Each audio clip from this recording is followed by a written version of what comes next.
Alright, Shalom Ahava Aleikum Hurnata Shalasifrota.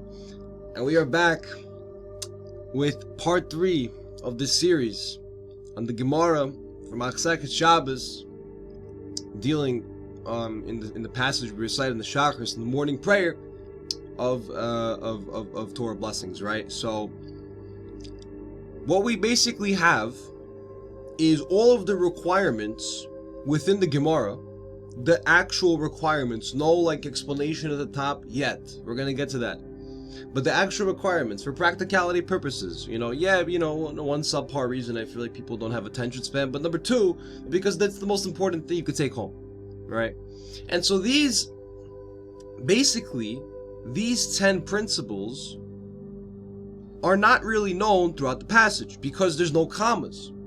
This is how the ancient Jewish sages who existed around in, 500 to 700 BC, something like this, when it was really compiled within, the Babylonian Talmud and the Jerusalem Talmud, somewhat of a different span of time later or before. Basically, they did not involve commas. Well, Elohen, they have a comma before Elohen. They have a colon, after Torah. They have a comma, actually I don't think there's a comma for the rest of the passage. After, not surprisingly, after Elohen, there's no comma after the passage. Comma, comma, comma, comma, comma, no comma. And then obviously everything ends with a colon, which is very familiar programming syntax, by the way. But I'll just keep that in there just for a small hint. But let's continue. And so, we discussed the workings of the Kether. This is deep inside Kether because Av We'em inside Kether is the 72-letter name, okay, and the 63-letter name. But a person who's not initiated will go back and say, "Whoa, this is talking about my parents." We're like, no, it's not talking about your parents. We're deep in the Golgotha. They're gone. And to bring out the light of the most ancient one, from the reference point of the palace of the Golgotha, everyone's dead. To be very honest with you, that's why people don't really understand the implications and the ramifications of Kabbalistic study, because they have no freaking idea how to recalibrate time, space, and place to fit these ideas, right? So here I've aligned in a very just sort of a visual eye candy diagram of the 10 Sephirot, Kether Chokmah Bina, Chesed Din Tiferet Netzach Hod Yisod V'Malchut, lined up with these 10 phrases. Not that the indexing Aleph through Yod wasn't enough, but I wanted to give a visual presentation just for those viewers who wanted to see it in one shot, because sometimes it can be hard to put all these ideas together and to really follow what I'm saying, because we're working within a framework which is so ancient and so old. The best thing we can bring down to you is Kether through Malchut. And these 10 phrases perfectly align with the Kether through Malchut. Now we can get into small details like why Kevod Av We'em has 3 words and then the actual word Kether has 3 letters. It's an amazing thing. We could also discuss why then the next line has 2 words, and how, if the next Sefirot has only 3 letters, how could you divide perfectly 2 words to 3 letters? That's why the next word has 4 letters. It's Chochmah. And it's amazing how you have the letters like Chet, Mem, right? You have some familiar letters within this phrase that correspond to Chochmah. Beit HaMidrash. The Beit HaMidrash is a binot. It's a structure. So the Beit HaMidrash is the Bina, right? Who shall heal you according to the Zohar? Bina. What does that mean? Go study Torah. Go study scripture. Sit out and learn. Wait, when Haknasat Urchim, when giving hospitality to the sick, is that not chesed?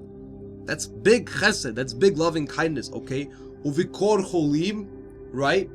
Haknasat kala. All of these principles, ulviyat hamet, which is related to netzach, which is eternal, death being eternal, related to hamet, to accompany the dead in their eternity in the afterlife for a few ordained halachic months or whatever it is. These are all aligning. Why is this so? Right? Just to put the cherry on top. Where Tלמוד Torah keneged kolam corresponds to Malchut. What do you do in the Malchut? Right? Yeshua Mashiach said, seek ye Malchut Shemaim. What he's talking about. Shemayim is corresponding to the 45-letter name, which is corresponding to written Torah. He's saying, seek the connection between oral Torah and written Torah. Go read the scripture, and then understand what it says at the deepest levels of narration. This is what we're doing. This Malchut, this is called Telmud Torah Keneged Kulam. Because if there's no Telmud Torah Keneged Kulam, there's no Ish LaIshto, there's no Adam Chavero, there's no Ayin Tefillah, because there's nothing to read. There is no one dying because the Torah did not generate a universe. Waknasat Kala, and to attend a wedding, there's no attending a wedding because the Torah is the ultimate marriage of Jewish people and God. Right? So all these principles, no matter where you attack them, with some type of stupid ego or some type of external explanation which is not based on anything true, you're gonna get your ass whooped. Not that anyone's whooping your ass, but you can't change it. And that's the whole point about God. He can't change, his scripture can't change, his word can't change, and his principles don't change. And I'm gonna give you even further due diligence and further homework about this. This is a real Kabbalah. This is actual real study of Kabbalah. Hine yesh shaloshim veshetim davrim medavrim Elohen. So now, what it's saying is, there's 32 words from the words Elohen, and I've kind of bracketed this here in the purple. Take a look for a second. Take a deep thought as to why this title contradicts a few titles, what was written there a little bit ago.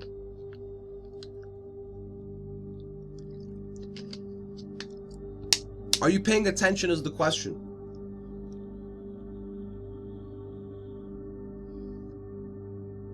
If you're paying attention, what I said a few slides ago was not this. I said that there are 10 statements from Elohen to Kulam, from here to here. No? Yes.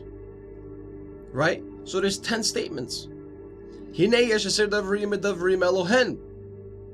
But what I'm saying here is that within these 10 statements, there are 32 words. 10 Sephirot, 10 statements. Within the 10 statements, which is fucking miraculous, right? There are 32 words, which is the 32 paths of wisdom, as we know from the Kabbalist tradition, from Abraham, probably passed down from Noah's time. Okay? So now, what we have is basically Elohen, Kivod Avui, and we have 10 Sephirot built into the practical principles. Not only 10 Sephirot, we actually have 32 paths of wisdom. It's incredible. So here I have 32 labels. So here Kether starts Kivod Av M, but now there are 2 paths that accounts for: Aleph, the Av, and the Beit, the M. Look how greatly that corresponds. Ugmilot, Chochma, Chasidim, which is the Gimel. The Gimel is a camel, and the camel can carry many, many goods for you to give tzedakah.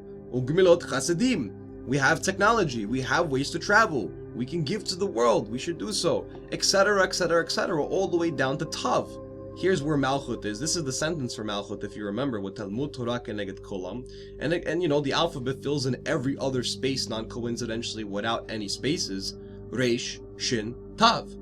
And non-coincidentally, after the word Malchut here, which is with Talmud, which can be a signification for the transfer of the Zerainpin from the Ishto, which could be a wife, right, which could be the head of the Malchut, here to the Talmud, here to studying down into the Malchut, into the text, into what the commentary says, Reish and Tav Reshit, like Bereshit.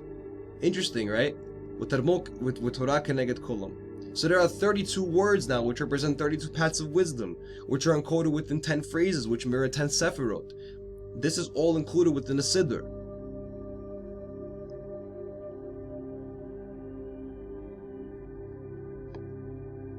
Within a Siddur, not a Kabbalistic book. But yet it's Kabbalah. What's happening? Are your neurons rearranging? You know the Arabic word for light is Nura? Like the Arabic Torah for Yehi or Vayehi or let there be light and let there be light is Liakon Nuron Fakano Nuron.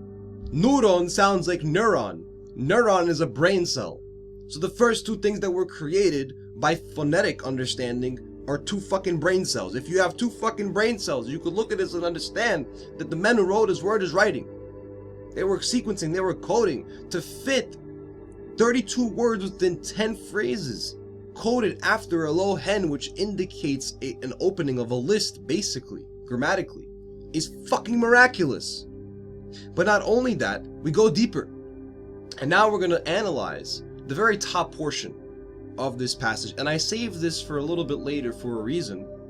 Because, as you all know, I had a channel that was up way before this one, last year, which I did with many, many special friends and, you know, beloved, you know, teachers and students and initiates and adepts and masters and grandmasters alike. And what I wanted to do with this series is basically make up for that first video. That first video was awesome.